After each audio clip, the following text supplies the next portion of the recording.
Bonjour à tous ceux qui me feront encore l'honneur de côté ce direct. Bon début de semaine à tous. Bonjour encore et si vous êtes nouveau sur cette page, priez de bien vouloir liker, partager, commenter. Si vous estimez que ce que je fais sur cette page est intéressante ou alors qu'elle peut servir quelqu'un. Ce matin, nous allons continuer notre série de publications concernant l'entrepreneuriat dans le secteur minier. Je tiens à rappeler que la vidéo qui sert de fil conducteur à cette publication, c'est la vidéo du ministre des Mines actuel du Cameroun qui parle de trois projets miniers en cours de développement au Cameroun. Je précise, je rappelle que quand on parle de développement, ça veut dire que c'est la deuxième phase du cycle de vie d'un projet minier, c'est-à-dire sur les 4 phases, c'est la deuxième phase. C'est un moment où on est en train de construire, les infrastructures et des magasins qui vont permettre à ce qu'on commence l'exploitation. C'est à ce moment-ci précis qu'on parle de développement, c'est-à-dire on fait des routes, on fait le déboisage, on construit des camps, on construit des logements, on construit des bureaux, on électrifie, on fait l'adduction en eau, on enlève, on constitue le stérile en fait avec le stérile qu'on enlève sur la couche minérale pour la couche minéralisée. Donc c'est ce qu'on est en train de faire actuellement sur les 3 projets dont parlait le ministre. Les 3 projets, à savoir le projet d'exploitation du fer de Tribi-Lolabé par la société Sinosteel et l'exploitation du fer du projet de fer de Jean Zambi par la société Geston, qui est une société camerounaise. La société Sinosteel, c'est une société chinoise. La société parle aussi le projet d'exploitation de l'or dans l'est du Cameroun, qui est une société par la société Kodias, qui est un ensemble de sociétés en partenariat avec les Camerounais et les Sud-Africains. Je pense que les choses n'ont pas changé entre-temps. Alors la dernière fois, je disais ici que la mine est culturelle. La mine est culturelle, ça voulait dire quoi? La mine est culturelle, ça veut dire que pour tous ces projets, par exemple, le cas particulier de la Chine, c'est une technologie chinoise, une technique chinoise qui sera avec des Chinois, avec des outils chinois qui seront utilisés pour l'exploitation du fer de Tribi-Lolabé. Vous avez vous-même entendu dans la vidéo le ministre dire que 80% du matériel nécessaire pour l'exploitation viendront de la Chine d'ici 1 mois. Ça veut dire que c'est carrément la technique chinoise qui sera appliquée. Mais il y a aussi une chose que vous devez connaître. La Chine seule ne peut pas exploiter toute cette mine seule. Elle a aussi besoin d'autres partenaires qui vont apporter d'autres expertises. Ça peut être les Français, ça peut être les Américains, ça peut être les Sud-Africains, parce que dites-vous, sachez-le bien que le Cameroun est en partenariat avec en coopération avec plusieurs pays qui pourront aussi apporter leur expertise à certains aspects de l'exploitation de la mine, que ce soit pour Geston, que ce soit pour Kodias. C'est-à-dire que le pays est en train je voulais juste montrer ici l'aspect multiculturel d'une mine. C'est-à-dire que le multiculturel d'une mine, c'est-à-dire que plusieurs nationalités viendront travailler dans ces différentes mines. Ça peut être naturellement, il y aura naturellement des Chinois, il y aura naturellement des Sud-Africains, il peut y avoir des Coréens, il peut y avoir des Américains, il peut y avoir des Français, il peut y avoir toutes les nationalités dans une mine. D'ailleurs, la mine est ainsi faite. Vous ne pouvez pas maîtriser tous les aspects, vous ne pouvez pas maîtriser tous les aspects d'une mine, que vous soyez le détenteur principal du titre minier. Donc, tous ces trois projets miniers vont connaître un afflux de différentes nationalités de personnes. Alors, j'ai commencé depuis la semaine passée à parler des différentes idées d'entreprise que vous pouvez créer. Alors, pour ceux qui ne savent pas, pour ceux qui pensent que ce serait peut-être favoriser ou alors ce serait peut-être de la pitié de donner du travail aux entreprises locaux. Non, c'est faux. Dans le code minier camerounais, il y a une partie qui parle de l'obligation des entreprises qui vont exploiter de donner de l'emploi, de donner des tâches aux entreprises locaux. C'est la partie qu'on a intitulée ça le code minier, le contenu local. Donc pour ceux qui veulent bien savoir, ce ne serait pas une faveur pour une entreprise minière de donner du travail à une petite moyenne entreprise locale ou alors aux entrepreneurs locaux. Non, ce n'est pas une faveur, c'est une obligation. Le code minier camerounais le dit. Donc, constituez vos entreprises, allez, soumettez et vous aurez des marchés. Ce n'est pas un débat. Dans le contenu local, c'est bien détaillé. On doit vous donner la possibilité, parce que ça permettra aussi à ce que il y ait un transfert de technologie. Ok? Il y a un transfert de technologie. Alors, les idées d'entrepreneurs dont on a parlé ici, je précise encore que ce n'est pas encore les métiers spécifiques à la mine. Je parle des métiers qui sont aux alentours, qui entourent, qui accompagnent le projet minier. Donc, ce n'est pas encore le projet, ce n'est pas encore les métiers spécifiques à la mine. Donc, je parle de tout ce qui entoure, tout ce qui est aux alentours des projets miniers.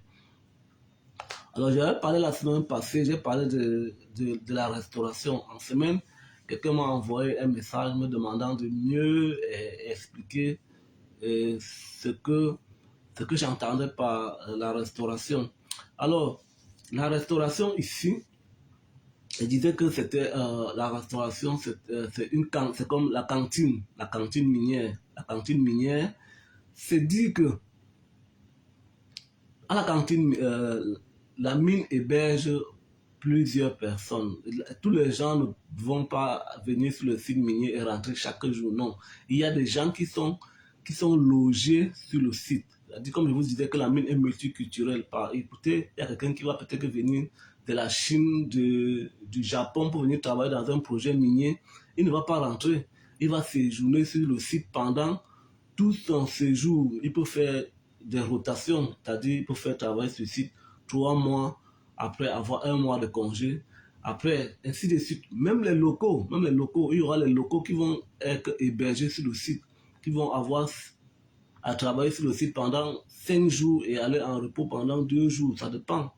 Je dis encore que chaque mine, quand vous voulez entreprendre dans un projet minier comme celui-là, voyez comment un peu l'entreprise mère travaille dans son pays d'origine. Je dis ici que la mine est une question, l'exploitation minière est une question culturelle. C'est-à-dire, par exemple, si les Chinois font leur rotation dans leur pays, après 3 mois, ça sera le même principe au Cameroun. S'ils font leur rotation dans leur pays, après 2 mois, ça sera le même principe. C'est-à-dire que leur rotation, c'est quoi? Vous êtes sous contrat avec la société. Après 2 mois, vous travaillez 2 mois sur site et vous avez peut-être 1 mois de repos. Ça, c'est une possibilité. Par exemple, là où j'étais à Rangol, au Mali, les gens faisaient 3 mois et avaient 3 semaines de repos à ce moment-là. Même là où je travaillais à la carrière Arabe Contractor au Cameroun, les Égyptiens faisaient 3 mois et 1 mois de congé. C'est-à-dire ils font 3 mois au Cameroun et ils font 1 mois dans leur pays pour le repos. Donc, ils vont vivre, les gens vont vivre sur le site. Et pendant ce temps, il va falloir les nourrir. Il va falloir les nourrir pas seulement avec de la nourriture, camerounaise. Il va falloir les nourrir avec la nourriture de toutes les différentes cultures qu'il y a sur le site. D'accord? Donc, je reprends donc ici, voici comment ça fonctionne. Vous n'avez pas de l'argent liquide. Vous n'avez pas de l'argent liquide. C'est un grand espace qu'on a construit, que la mine a construit avec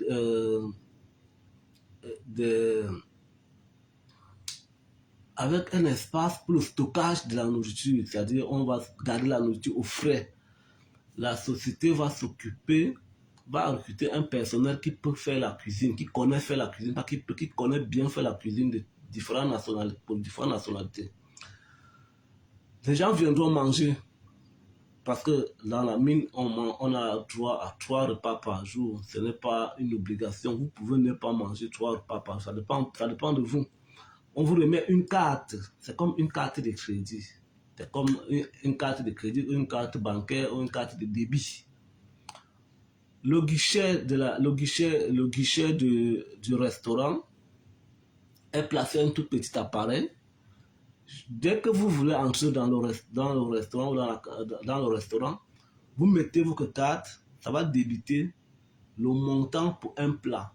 Je rappelle que là où j'étais au Mali, où j'ai fait mon stage au Mali, le plat coûtait 2150.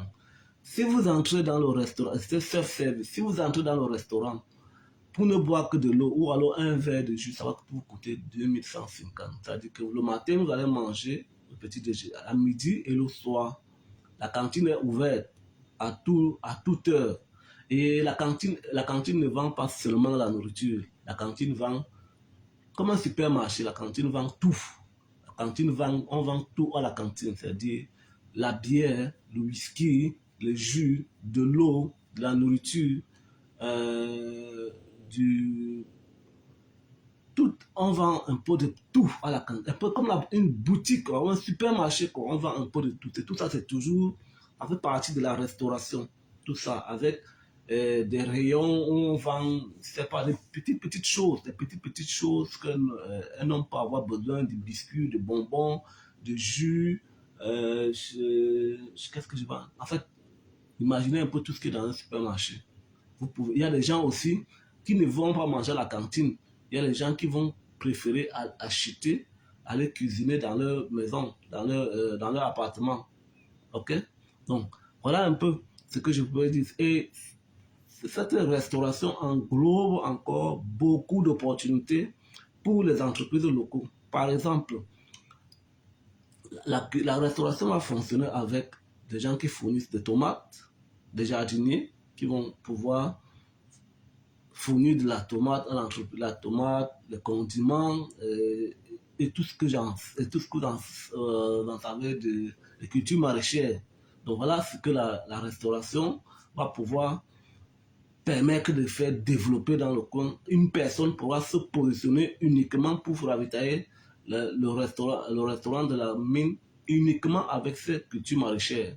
Imaginez un peu, je vous ai dit, toutes ces mines, les 2 mines de fer ont une durée minimale au moins de 20 ans. C'est la mine d'or qui peut avoir peut-être 10 ou 5 ans. Imaginez un entrepreneur local qui se charge chaque jour ou chaque semaine d'aller au marché, de trouver des produits vivriers frais pour le restaurant. Imaginez un peu ce qu'il pourra gagner pendant tout le temps du projet. Ça, c'est une personne qui pourra constituer son entreprise rien que dans ce secteur et pendant toute la durée de vie de la mine. Imaginez, pendant 20 ans, vous êtes en train de ravitailler seulement la mine avec la tomate, le poivron, le piment, les condiments. Uniquement. Vous ne faites rien d'autre. Votre entreprise, et on va vous payer chaque fin du mois. Pas qu'on va vous payer, pas qu'on va vous payer comme si vous étiez employé, non. Vous viendrez avec tout ça fourni et après on va comptabiliser, on va vous payer votre argent. Imaginez un peu. Ça, c'est le premier aspect. Le deuxième aspect est ceci. C'est celui-là qui va fournir de poulet. Parce que le poulet, on mange chaque jour du poulet à la restauration. Imaginez un éleveur local qui va être là, ou alors quelqu'un qui va connaître les éleveurs locaux et qui ira chaque fin du mois collecter la quantité de poulet, de poules que la société minière voudra. Imaginez un peu cette personne le faire pendant 20 ans ou alors pendant 10 ans avant qu'on le change. Les œufs, pareil. La viande de bœuf et la viande de porc. Imaginez un peu les éleveurs locaux en train de ravitailler la mine avec la poule, les œufs et le bœuf et le porc. Parce que je vous ai dit, dans une mine, la mine est multiculturelle. La mine englobe tout le monde et tout le monde doit se sentir à l'aise quand il va à la cantine. Donc, voilà monsieur Saïdou, c'est Saïdou, oui, pas Saïdou, oui, voilà que j'ai redit, c'est-à-dire que on ne vous paye pas en billet. Il y a une carte, qui est comme une carte de débit, une carte de crédit, je sais pas, une carte bancaire. Quand chaque personne arrive à l'entrée du restaurant, il met sa carte, ça débite le montant d'un plat. Ça débite le montant d'un plat et puis elle va aller à la cantine, elle se sert la quantité qu'elle peut manger. Autant de fois qu'elle peut manger, elle mange. C'est un self-service qui se fait à la cantine minière. Donc voilà, si je peux me résumer. Pour redire encore ce que vous avez demandé, je ne sais pas si cette fois-ci j'aurais bien expliqué plus que la dernière fois, parce que je crois que ce que j'ai dit, c'était la même chose que j'avais dit la dernière fois. Bon, comme vous avez demandé que je le fasse, je l'ai encore refait pour vous aujourd'hui, peut-être pour d'autres personnes. Alors, je disais que nous allons continuer ce matin avec notre idée de business dans la mine. Donc, ce matin, une autre idée, c'est celle de... Je vous ai dit qu'actuellement, c'est le moment où les engins tournent le plus. Hein. C'est-à-dire que pour faire le décapage, pour faire l'abattage des arbres, pour enlever le stérile, c'est le moment où les engins tournent. Alors, qu'est-ce que vous pouvez proposer à ce moment-ci? En étant une entreprise locale ou alors en étant un entrepreneur local, voici le moment pour vous d'aller demander si vous avez des possibilités de pouvoir ravitailler, de pouvoir être en contact peut-être avec la Sonara qui existe au Cameroun, et vous pouvez avoir une licence pour livrer, pour aller construire des cubiténaires, des cuves à l'entreprise et être celui-là qui pourra livrer, qui pourra aller ravitailler l'entreprise en gasoil ou en essence.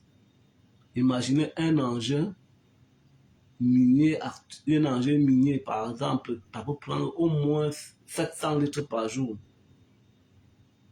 Au moins 700 litres de gasoil par jour. Parce que la plupart des engins miniers consomment du gasoil. L'essence, non. L'essence, c'est pour les petites voitures. Donc, imaginez un peu que vous êtes un entrepreneur local et que vous avez la possibilité de pouvoir, vous savez comment vous pouvez faire pour avoir l'agrément pour livrer le gasoil à l'entreprise. Pas livrer. Donc, vous allez installer vos cuves à l'entreprise et être celui-là qui viendra ravitailler régulièrement l'entreprise en gasoil. Quand ça va être vide, ce sera vous qu'on appellera de venir alimenter, de venir remplir le gasoil. Imaginez un peu. Donc, vous allez créer votre entreprise. Vous partez à la Sonara, vous partez, c'est pas près de Total. vous demandez l'agrément auprès du ministère des Mines, vous demandez votre agrément là-bas pour vendre le gasoil. Imaginez ce que vous pouvez faire comme chiffre d'affaires pendant toute la durée du développement seulement, si vous êtes là seulement pour le développement. Je vous rappelle que le développement, c'est au minimum 2 ans. Pour ne pas dire qu'après, vous allez pouvoir, si vous assurez l'entreprise, parce que l'entreprise veut qu'à tout moment qu'elle aura besoin de gasoil, imaginez, est-ce qu'elle aura chaque fois aller dans les stations-service? Non, ce n'est pas de leur ressort. C'est une petite et moyenne entreprise locale qui pourra ravitailler l'entreprise en gasoil, essence et pétrole. Imaginez un peu. Donc voilà une idée d'entreprise que vous pouvez créer actuellement à ce moment-ci. Ou alors vous préparez, vous positionnez avec ceci auprès de ces entreprises qui sont en train de faire l'exploitation. C'est-à-dire vous ravitaillez l'entreprise en gasoil. Parce que je vous ai dit qu'actuellement c'est le développement. Le développement, ça demande le mouvement des engins. Le mouvement des engins. Donc, vous, si vous connaissez les démarches administratives que vous devez faire pour pouvoir être un livreur de gasoil dans la société, c'est le moment pour vous, mais c'est le moment idéal pour vous actuellement de pouvoir aller vous positionner. Autre chose que je veux vous parler ce matin, c'est les huiles et les graisses, c'est-à-dire les huiles de dressage, les huiles pour les lubrifiants et la graisse. C'est les engins qui sont en mouvement. Si vous avez une entreprise que vous pouvez aller prendre de la graisse et venir livrer à la société minière, c'est le moment pour vous. C'est-à-dire que si vous connaissez une entreprise, la plupart des entreprises qui fabriquent cette graisse cherchent des débouchés. Alors si vous en connaissez une, battez-vous, allez auprès de ces entreprises, soyez les représentants de ces entreprises-là et chaque fin du mois, si vous avez des lubrifiants de bonne qualité, vous avez de la graisse de bonne qualité, l'entreprise minière va faire un contrat avec vous et chaque fois quand elle aura besoin de ces lubrifiants et de ces huiles, c'est à vous qu'on s'adressera. Alors, voilà donc encore des idées d'entreprise que vous pouvez créer actuellement pour pouvoir, je vous ai dit, si vous voulez savoir, n'allez pas auprès des entreprises, c'est une obligation pour les entreprises minières de donner des contrats aux entreprises locaux, aux petites et moyennes entreprises, comme je suis en train de vouloir vous montrer ici. Donc, les petites et moyennes entreprises, vous pouvez constituer, c'est écrit dans le code minier, ce ne sera pas une faveur. Il suffit seulement que vous soyez capable de répondre aux attentes de la mine. C'est dit, par exemple, j'ai parlé tout à l'heure du gasoil. J'ai parlé du gasoil. Il faut que, si vous avez de l'agrément pour livrer du gasoil ou alors pour prendre du gasoil, il ne faudrait pas que quand l'entreprise, les cuivres de l'entreprise sont vides, on vous appelle et pour dire que non, vous n'êtes pas capable de ravitailler l'entreprise. Non, ça ne sera pas possible. Donc, soyez-en sûr que vous avez un circuit à la Sonara ou à la Total qui va pouvoir vous ravitailler au moment venu. Au Cameroun, on a libéralisé le secteur des hydrocarbures au Cameroun. On a libéralisé le secteur. Ça veut dire que si vous êtes capable de fournir du gasoil, de l'essence à l'entreprise, si vous êtes capable, j'appelle, au Cameroun, il y en a une multitude, il y en a tellement d'entreprises.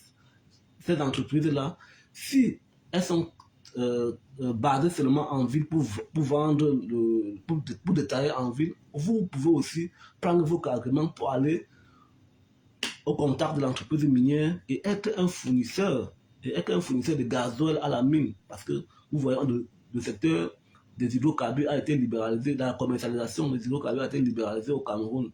Et vous marchez, vous voyez des stations-service un peu de partout.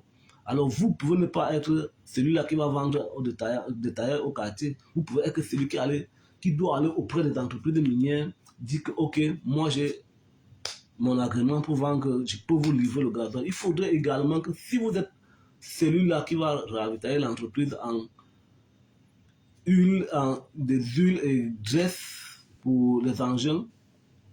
Dieu sait combien les engins consomment les huiles moteurs chaque jour et les graisses. Parce qu'actuellement, c'est le moment. Les engins doivent tourner. On doit dresser la machine chaque jour. Et il ne faudrait pas que l'entreprise manque du stock. Si vous êtes alors quelqu'un qui va fournir de la graisse, de l'essence, voici le moment. Si vous avez contact, voici le moment pour vous d'aller vous positionner auprès de ces entreprises minières. Sur ce, je ne veux pas être très long comme d'habitude. Voilà deux idées d'entreprise que je te conseille ce matin. Si tu es intéressé, si tu es un entrepreneur local, si tu ne sais pas ce que tu vas faire, quel service tu vas fournir dans la mine, alors voilà donc les services que je te donne, les idées que je te donne ce matin. Donc tu peux fournir ces deux idées, tu peux être une personne, te positionner sur l'un de ces deux business et puis te faire de l'argent pendant un bon bout. Alors, pour ceux qui sont, si vous me suivez sur cette chaîne et vous êtes nouveau, si vous trouvez que ce que j'ai dit, laissez-moi un commentaire. Vous pouvez liker, vous pouvez commenter, vous pouvez partager. Laissez-moi un commentaire en privé sur mon numéro WhatsApp 00 237 670 93 76 87. Je reprends 00 237 670 93 76 87. C'est mon numéro WhatsApp ou alors en adresse courriel à diskunga@gmail.com. Vous pouvez voir tout ça en détail dans la vidéo précédente. Pour ceux qui sont dans le besoin d'un concasseur, vous êtes par exemple, c'est pas de partout ou surtout, quand vous voulez laisser un commentaire, dites à partir de quel pays vous écoutez cette publication. Dites-moi seulement en commentaire, je suis dans tel pays. Dans n'importe quel pays, si vous m'écoutez, si vous avez besoin d'un concasseur, vous pouvez m'écrire. Si vous avez besoin de taillants, de tiges, bref, du matériel minier, si vous avez besoin et que vous ne connaissez pas où acheter, ou alors vous voulez que je vous confie à des partenaires, à des fournisseurs fiables qui vont faire des coûts au rabais, vous pouvez toujours m'écrire en WhatsApp. Je n'ai pas pu faire la description de cette vidéo aujourd'hui. Bon, mais vous pouvez trouver mon contact sur la page ou alors dans les précédentes vidéos. Sur ce, on va se retrouver demain pour d'autres idées d'entreprise, pour d'autres idées d'entrepreneuriat dans le secteur minier à ce stade de développement minier, à ce stade de développement. Normalement, quand je vais finir d'éponger un certain nombre d'idées, je vais m'arrêter pour pouvoir commencer à l'exploration parce que normalement, je devais commencer par l'exploration. Mais actuellement, la vidéo du ministre nous interpelle et que j'ai dit que ok, voici le moment pour les Camerounais de pouvoir peut-être se positionner. Donc c'est pour cette raison que je suis directement allé au développement. Normalement, je devais commencer par l'exploration, le développement, la production, l'exploitation et la fermeture et la réhabilitation, c'est-à-dire les 4 phases du cycle de vie d'un projet minier. Sur ce, demain, rendez-vous demain, même heure. Surtout, likez, commentez, partagez en commentaire ou alors m'écrire par WhatsApp. Laissez-moi surtout le pays à partir duquel vous écoutez cette publication. Bonne journée et à demain.